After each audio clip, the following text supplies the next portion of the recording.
Okay, so you want to own a school. Picture it. A handsome brick building at the end of a tree-lined drive. A bell rings somewhere down a polished hallway. There are kids in matching sweaters laughing on a green field, a science lab with brand new microscopes, a wall of framed photos going back decades, every graduating class smiling out at you. Parents wave from idling cars in the pickup line, grateful, trusting. You walk the corridors and people call you the head of school, the founder, the owner. You built this. You didn't just make money, you made citizens. You shaped a town. There's a scholarship with your name on it.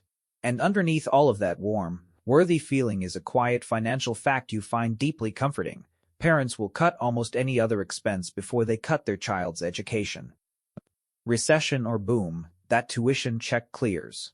Steady customers. Noble mission.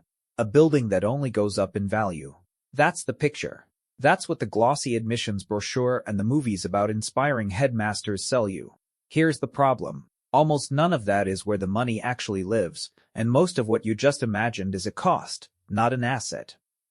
The microscopes depreciate. The green field needs mowing, irrigation, and liability insurance. The trusting parents will leave the instant the school 2 towns over builds a nicer gym. The steady tuition you're counting on is the single most fragile number in the whole operation, because your costs barely move when your enrollment does. You will spend money before a single child walks through the door. You will spend money on children who never enroll. And the warm feeling of shaping a community? That feeling has a price tag, and it's usually paid by whoever owns the building. Because owning a school is not really an education business. It's not really a mission. It's a fixed-cost capacity business, a machine with almost all of its expenses locked in before day one, that happens to have children inside it.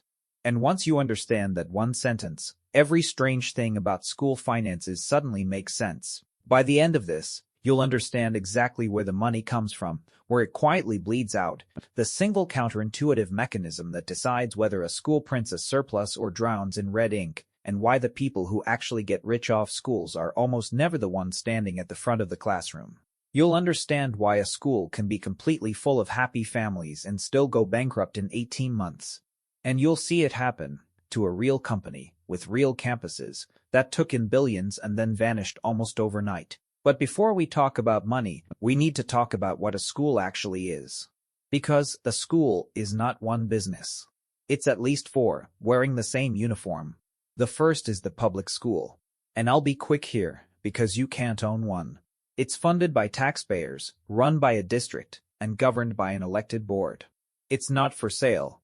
So set it aside. The second is the charter school.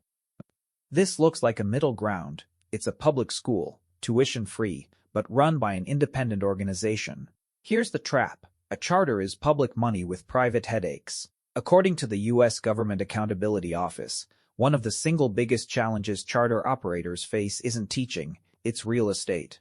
They get per-pupil public funding, but they usually have to find, finance, and maintain their own building, and private lenders are wary, and suitable buildings are hard to find. You get the mission and the facilities nightmare, but you legally cannot pocket a profit. So that's not really ownership in the way you're imagining either. The third is the private nonprofit school. This is the classic. Tuition-driven, mission-governed, run by a board of trustees. Nobody owns it in the shares-in-your-pocket sense, but this is where the real craft of school economics lives, and it's the one we're going to focus on for most of this, because its numbers teach you everything. And the fourth is the for-profit school, the one that's openly a business. Trade schools, some career colleges, some early childhood chains. This is where the biggest money has been made and, as you'll see, where the most spectacular collapses happen, because when the mission and the margin start fighting, the margin usually wins. So, for businesses. 1 uniform. We're going to walk mostly through the private tuition school, because it's the purest version of the machine, and then, at the end, we'll let the for-profit version show us exactly how the machine breaks. Now, the entry cost. The big one. The number that scares people off, and the number that fools the people it doesn't scare off. To own a school, you generally need a school, which means a building, on land, zoned for assembly and childcare, up to code for fire, accessibility, and safety. And school buildings are not cheap real estate. According to construction cost data compiled by the industry, the kind of figures firms like RS Means and Gordian publish every year, building a school runs, very roughly, somewhere between $300 and $750 per square foot, depending heavily on where you are and what you're building. A modest elementary building might land near $240 a square foot as a national average. In high-cost, high-wage states, a new high school can push past $700, and in the priciest metros, well beyond that. Put a normal-sized campus on that math and you're talking about tens of millions of dollars to build from scratch.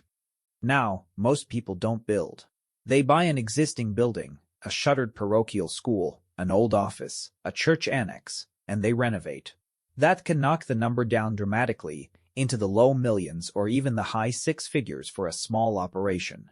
Or they lease and trade a giant upfront cost for a permanent monthly one, which, remember this, is exactly the kind of fixed cost that's going to matter enormously later. But here's the lesson, and it's the same lesson in every one of these deep dives. The purchase price and the profitability are two completely different numbers. A cheap building is not the same as a cheap school. A cheap building in a town with no families is a cheap building for a reason. The price you pay to get in tells you almost nothing about whether the thing will make money. Price is what you pay for the box. Profitability is decided by what happens inside it every single day for years. Read that again, because most first-time buyers get this exactly backwards. They negotiate hard on the building and then get destroyed by the operation. And speaking of the operation, let's talk about the costs nobody puts in the spreadsheet. The "we didn't budget for this" costs. Because a school is not a building you unlock. It's an institution you have to certify, staff, insure, and equip before a single student is enrolled. First, accreditation and licensing. To be taken seriously, to grant recognized diplomas, to reassure parents, in many cases to legally operate a childcare age facility, you need state licensing and, ideally, accreditation from a regional or national body. That's application fees, consultants, inspections, and often a multi-year process where you're spending money while proving you deserve to exist. This is time and cash out the door before you've earned $1. Second, the fit-out. An empty building is not a school. You need desks, chairs, boards, a library, science equipment, playground structures that meet safety standards, a commercial-grade kitchen if you serve food, and technology, laptops, network, filtering, security cameras, access control. Furnishing and equipping a single classroom properly runs into the tens of thousands of dollars, and you have a lot of classrooms. Before a single lesson, before a single field trip, you're writing checks. Third, insurance, and this is the one that ambushes people. When your customers are children, your liability exposure is enormous. General liability, property, directors and officers coverage for your board, sexual abuse and molestation coverage, workers' comp, auto coverage if you run buses. Premiums for a school can easily run into the tens of thousands of dollars a year, and they've been climbing. This is not a one-time cost. It's a permanent tax on the simple fact that you are responsible for other people's kids. Fourth, the pre-opening payroll. This is the quiet killer. You have to hire your head of school, your admissions director, and at least your core teachers before the students arrive, because parents will not enroll their child in a school with no confirmed teacher for their child's grade.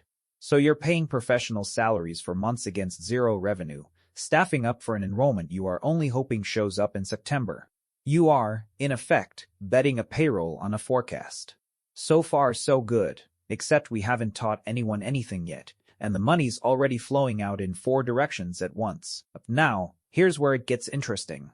Here's the single mechanism that recontextualizes the entire business, and if you take one idea away from all of this, make it this one. A school's costs are almost entirely fixed. And that changes everything. Let me spell out what that means, because it sounds boring and it is anything but. A fixed cost is a cost that doesn't move when your customer count moves. Your rent or mortgage is the same in a great year and a terrible year. Your teacher's salary is the same whether her classroom holds 18 students or 24. The heat, the light, the insurance, the principal's pay, the accreditation fees, all roughly the same, no matter how many kids show up. In a normal retail business, if you sell more, you buy more inventory. Costs rise with sales. A school isn't like that. Once you've decided to open a third-grade classroom, That classroom costs you almost exactly the same amount whether it's half full or packed. Here's why that's the whole ballgame. It means every single student above your break-even point is almost pure profit, and every student below it is almost pure loss. Think about a classroom with a teacher. Say that classroom costs you $120,000 a year, all in, salary, benefits, share of the building, supplies. If tuition is $15,000, you need 8 students just to cover that room. Student number 8 keeps the lights on. But student number 9? Student 9 barely adds any cost at all. The teacher's already there, the room's already heated, so almost all of student 9's tuition drops straight to your bottom line. Same with students 10, 11, 12. The last few kids in the room are where your profit actually lives.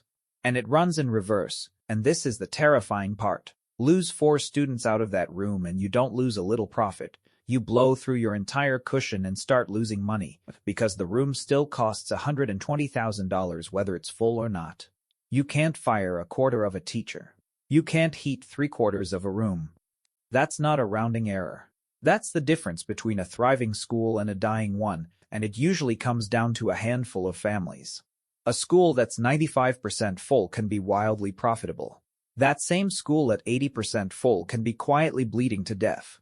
Same building, same staff, same mission, 15% fewer kids. Let that land for a moment, because it explains almost every school that has ever mysteriously closed, even though it seemed fine. Okay, so that's how the money works structurally. Now let's talk about how the money actually comes in the door, because it's not just tuition, it comes in layers. The first layer is tuition, obviously. This is the engine. And here's the range. According to the National Center for Education Statistics, the average private school tuition in the United States was about $12,790 a year. But that average hides everything. Catholic schools averaged under $10,000. Non-religious private schools, the ones people picture, averaged closer to $20,000. And at the very top, the elite boarding schools, the Deerfields and the Andovers of the world, now charge north of $70,000 a year per child. Same word, tuition. Wildly different businesses. The second layer is fees.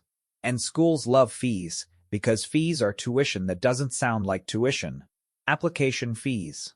Registration and enrollment deposits, often non-refundable, which conveniently lock a family in. Technology fees. Activity fees. Testing fees. Each one is small. Together they can add a meaningful slice on top of the headline tuition number, and families rarely negotiate them. The third layer is auxiliary revenue, everything the campus can sell beyond the school day. Before school and after school care, which working parents will pay a real premium for. Summer camps that turn your idle July building into a revenue center. Enrichment classes, tutoring, music lessons. Cafeteria and uniform sales. Renting the gym, the auditorium, the parking lot to outside groups on weekends. A clever operator looks at that expensive, mostly empty building and asks, how many more hours a week can I make this real estate earn its keep? And the fourth layer, the one that separates the survivors from the strugglers, especially for nonprofits, is philanthropy. Annual fund drives. Capital campaigns for the new building. Endowment gifts. Grants. Naming rights on the library.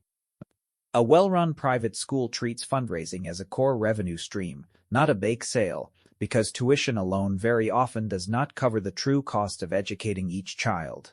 Remember that. The tuition frequently doesn't even cover the cost. The gap gets filled by donors, or it gets filled by going broke. Now let's turn the whole thing over and look at where all that money goes, because the operating costs are relentless, and they don't take summers off. The single biggest one, by far, is people. Labor typically eats somewhere between 60 and 80% of a school's entire budget. This is not a business you can automate your way out of. The product is human attention. And teachers are professionals. According to the U.S. Bureau of Labor Statistics, the median pay for elementary school teachers was around $62,000 a year, with kindergarten and secondary teachers in a similar range, and across all K through 12 teaching the median sits around $63,000. Now add roughly a quarter to a third on top of every salary for benefits, payroll taxes, and retirement, and add the administrators, the counselors, the aides, the coaches, the maintenance staff, the front office. Payroll is a wave that hits you 12 months a year, and it is almost entirely fixed. Remember why that matters. Then there's the building itself, the bleed you signed up for the day you bought it. Utilities to heat and cool large, high-ceilinged spaces. Cleaning and janitorial. Grounds and landscaping. Repairs, roofs, boilers, plumbing, the parking lot, the playground that has to stay safe. Technology that has to be refreshed every few years. A school is an old body that constantly needs new parts. Then insurance, which we already met at the door and which never leaves. Then compliance, the ongoing cost of staying licensed and accredited, of background checks, of safety drills, of legal counsel. Then marketing and admissions, because remember the fixed cost trap, you are never done recruiting. Every spring you have to refill the classes that graduated or moved away, or the whole machine tips toward that dangerous side of break-even. And then there's a cost that's almost invisible on a napkin but enormous in reality: financial aid. Most private schools discount their own tuition heavily to attract and keep families. They publish a big sticker price and then quietly hand a large share of students a break on it. The industry calls this the tuition discount rate, and at many schools it's a quarter or more of gross tuition, simply vanishing. So the $4.5 million you thought you were charging might really be 3-point-something million you actually collect. The gap between the sticker price and the real money is where a lot of hopeful owners get lost. So put it together. Mostly fixed costs. A revenue line that lives or dies on a handful of enrollment decisions by nervous parents.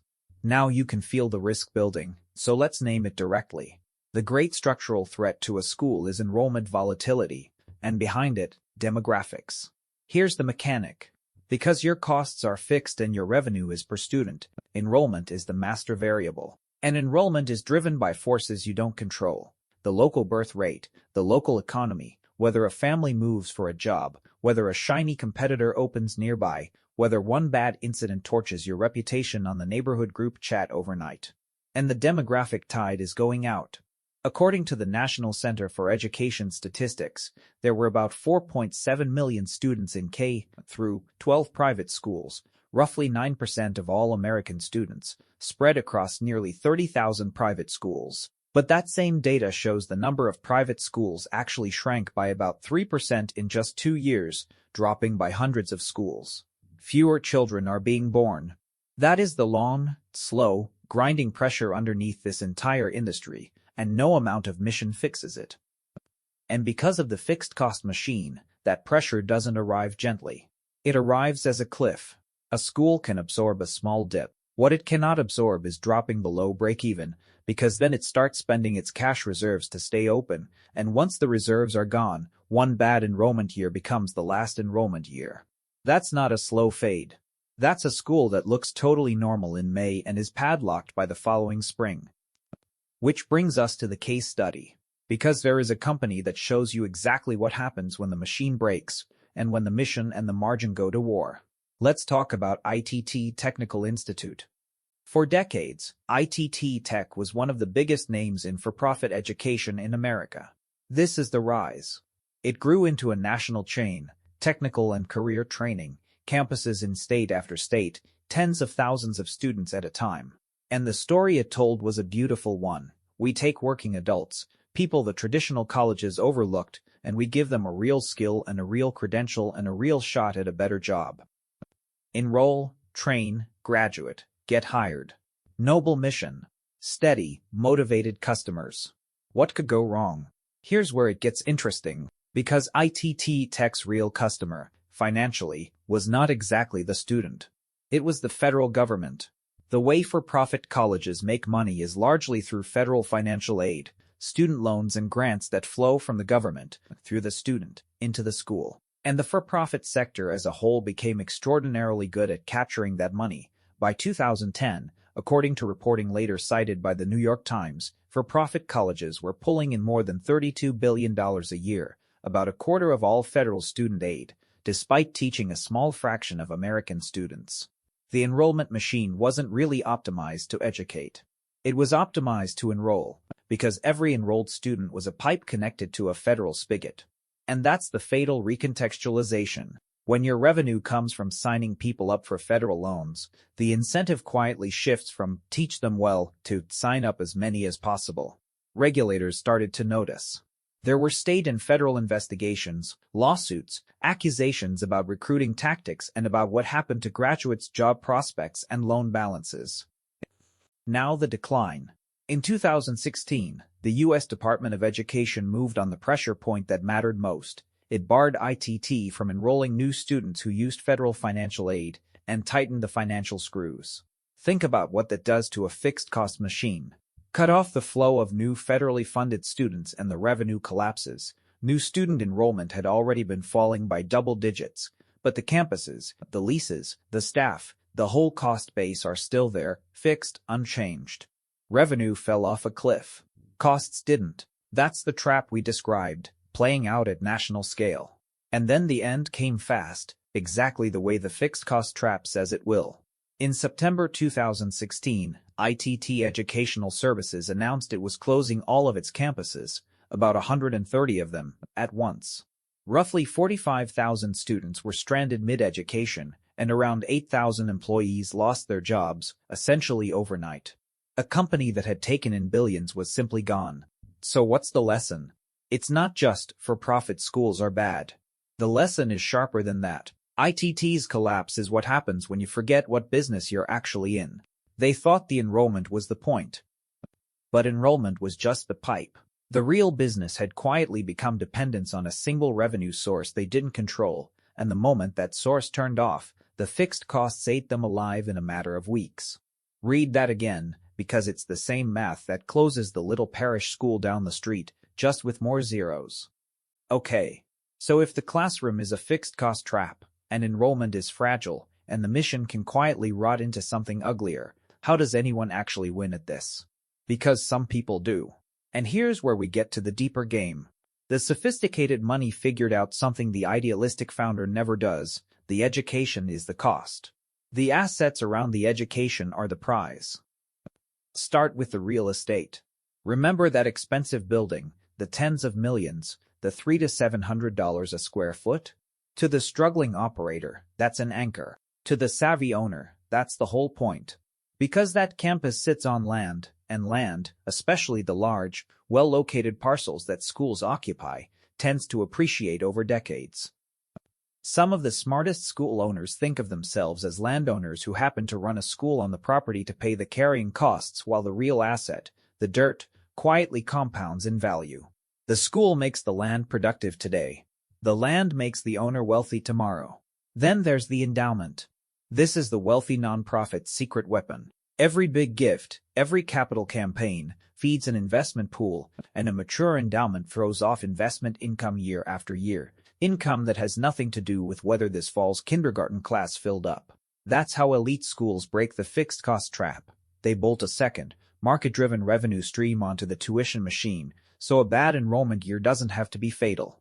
The school with a big endowment isn't just richer. It's structurally safer. Then there are the auxiliary streams we talked about, run seriously, the summer programs, the facility rentals, the enrichment empire, turning a 9-month operation into a 12-month one. And then, for the nonprofits, there's the tax structure itself. A recognized nonprofit school is generally exempt from income tax and often from property tax on its campus, and its donors can deduct their gifts. That is an enormous, permanent structural advantage. It means the mission and the money are, by design, on the same side. The people who win at schools long-term are almost never running them purely as a tuition business. They're running a real estate holding, wrapped in an endowment, wrapped in a tax-advantaged institution, with a school in the middle giving all of it purpose and permanence. So let's bring it all the way home with 2 years in the life of one realistic school. Picture a private K-8 school. Nothing fancy, 300 or so students, tuition around $15,000.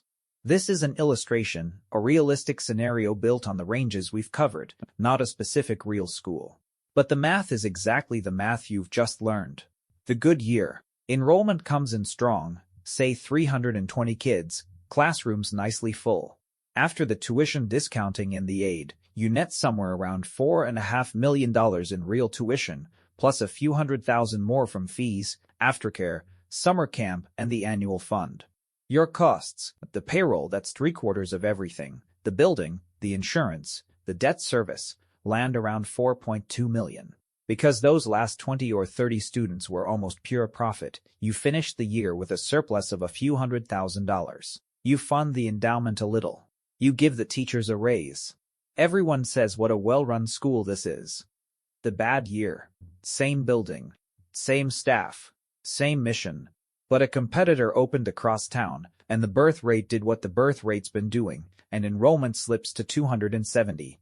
That's only about a 15% drop. It doesn't even look that scary on paper.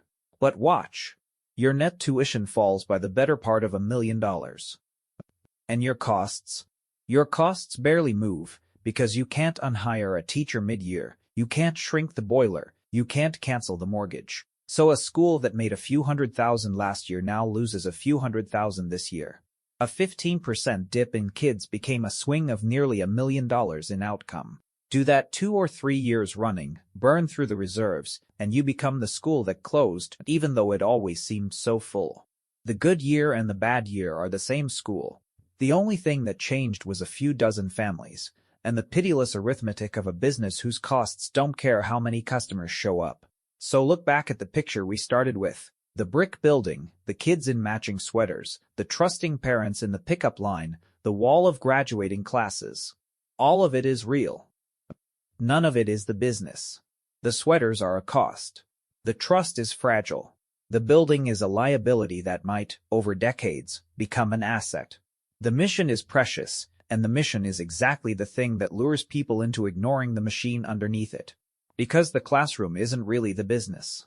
The empty seat is.